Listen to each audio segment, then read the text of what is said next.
The Absolute Universe has been amazing so far, and I've been waiting to cover Wonder Woman or Absolute Wonder Woman Part 2 because not only did we get the origin of Wonder Woman, but after she was beaten back by this beast, we saw her channel all of the magical energies inside herself, and it turns out on top of her awesome Amazonian abilities, she's also a powerful witch. And we're about to see Wonder Woman do battle with this giant beast with these new abilities on display. Now after Wonder Woman dodges one of Harbinger's attacks, we see that her lasso, or maybe it's more of a whip now, actually burns upon contact. Now this forces Harbinger to summon most of his minions to come in and attack Wonder Woman. We see her cast a magical spell and repel them all back. It's pretty cool that Wonder Woman is actually casting spells now. As she prepares another attack, she gives him a warning to retreat or face his doom. Now Harbinger responds with, "Retreat is doom," meaning we will see a more powerful villain at play, because someone clearly has sent Harbinger here. And retreat is not an option. Failure is not an option. So he has to keep fighting Wonder Woman. Now this forces her to unleash this attack, and not only do we get the attack explained, but in this amazing monologue we get the weapon explained as well. So Wonder Woman says to Harbinger Prime, "Hear me, Harbinger Prime, for I bring to you Nemesis, a weapon forged in the fires of hell, fashioned by my mother, the sorceress Circe, made from the remains of the last basilisk, infused with the blood of Prometheus, blessed by Demeter, goddess of the harvest, mother of us all." Like, this thing is insane. She then tells him, "And for you, Harbinger Prime, Nemesis will be a particular hell, for she binds and burns in proportion to your sins, and your soul shines bright with the blood of the innocent." So this version of Wonder Woman is like a mix of Doctor Strange, Wonder Woman, Ghost Rider. Like, this weapon is insane, especially for evil, and I still don't even know if I should call it a lasso or a whip, but this is going to be a problem for different evil beings. Now after Wonder Woman explained the credentials of her attack and the weapon she's using, she gives Harbinger one last chance. Leave, never return, go back to whatever creature summoned you here, and if you're wise, wait for another millennia or two, because this world is under the protection of Wonder Woman. And although bro just said that retreat is doom, he's more afraid of that weapon Nemesis that Wonder Woman has than actually facing the pain of whatever monster sent him here. So he decides to accept, and he actually leaves. So for today, Wonder Woman actually does win this battle, and she stops the invasion of all these demonic creatures. Now after this battle is over and we see her looking out on the ocean, we see a familiar face. Steve Trevor.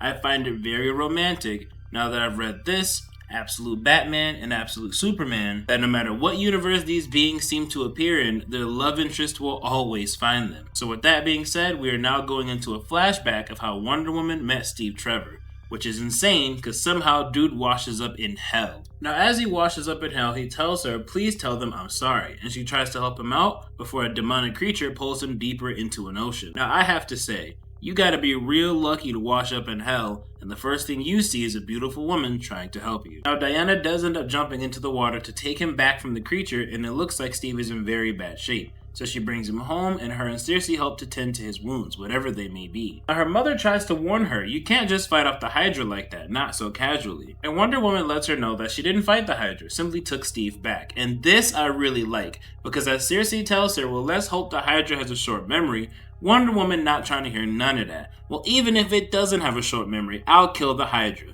Steve does not belong to the Hydra. Let me tell y'all something. I love Wonder Woman, the original, because she takes nothing from anybody. Wonder Woman has no problem putting hands on anybody who step up, and she's powerful enough to take on just about anybody. This is somebody that has brawled against Superman on numerous occasions. So I like that we can still see that attitude with this version of Wonder Woman, because that is one of my favorite qualities, especially since, in my opinion so far, this version of Wonder Woman might even be more powerful than the one we actually know. But enough of that Wonder Woman tangent, Wonder Woman glaze. She does say that she's taking responsibility for Steve Trevor because she's the one that found him. So she's going to make sure he gets back on his feet. Now as he starts to wake up and he's recovered a bit, he speaks to her because the first time they met when he washed up on Hell, the first thing she said was in Greek. But he knows they're not in Greece, so he continues to ask her, where exactly are we? And she lets him know, the underworld, trying to sugarcoat where they are. So he realizes he's in hell and he freaks out. And he asks her if he's dead and she says he isn't. So it looks like he not only washed up on hell, but he is very much alive. So she backs up and gives him some time to freak out because this is a very wild situation. Now this part is hilarious because while Diana's eating some food with her mother and again allowing Steve to freak out a bit, she's trying to figure out how he could possibly be here. if it's a trap or some kind of trick or a gift. And we see her kind of looking away, blushing, and I love the face Cersei makes because she just know, like, nah, you like that man so quick.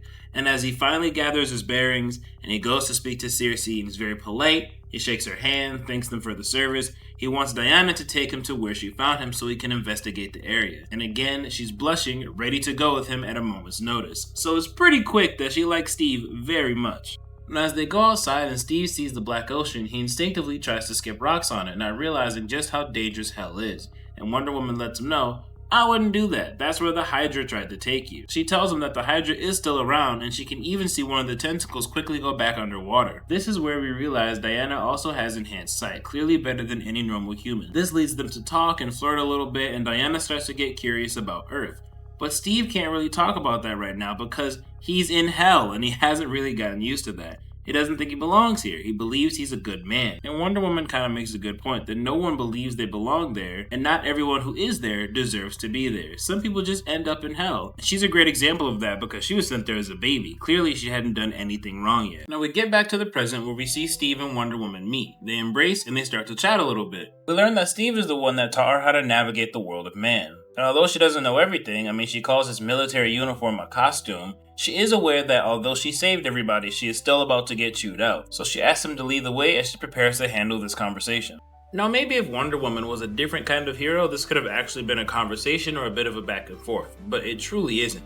He yells and screams and spits, and after asking her to explain how she's the only one that can conveniently stop all these monsters, she lets him know pretty easily. I'm here to help, and we can help each other save more lives, but I'm only one person, and I would like to work as equal partners. Nothing more, nothing less. She doesn't really tolerate a lot of the nonsense. She lets him know the world's not prepared for what's to come, and they will need her help.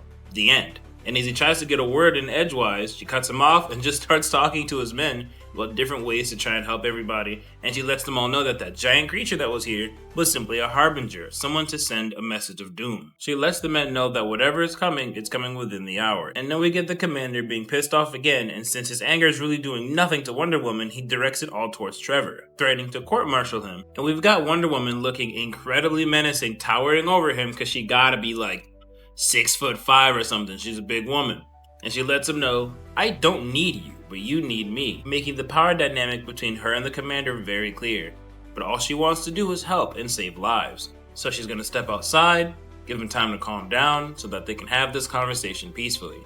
And as she goes outside, she tells him she's gonna go feed her horse. And when one of the men asks what does a dead horse eat, she says magic. Now I want y'all to realize when the general is talking to her, when she talks to the general, anytime she speaks, look at the people in the background. They're either surprised or they're gawking at her or they're afraid. Like, I find the faces in the background very funny. Now, as Steve follows Wonder Woman outside, we learn a few things about her. For one, she can communicate with all animals. And we also learn that her Pegasus is not a Pegasus, it's the Pegasus from myth. Born of Medusa's blood, slain by Zeus himself. This is why he's just bones. Now, as they continue to chat about the Pegasus, Steve apologizes for what happened with the commander. He's wondering what Wonder Woman will do if she's not allowed to help. But there's really nothing they can do to stop Wonder Woman from helping. Not only that, it looks like she's well aware other heroes will come to help. I'd love to know how, if it's some kind of magical prophecy or whatever, but it looks like she's well aware she may meet with Absolute Superman and Absolute Batman. And as she starts to blush and get a little closer to Steve, something alerts her Pegasus. Something has arrived. Now let me tell y'all something. This thing looks like it's straight out of some kind of eldritch horror video game or something. It looks terrifying, and you can see it on the look in Wonder Woman's face. As she says, Mother, protect me in dangerous waters. Goddesses, guide my hand, righteous and true. Sisters, if I do not find you in this world, I will find you in the next. So clearly, Diana is prepared to die as she's face to face with the Tetracide, something she calls death personified.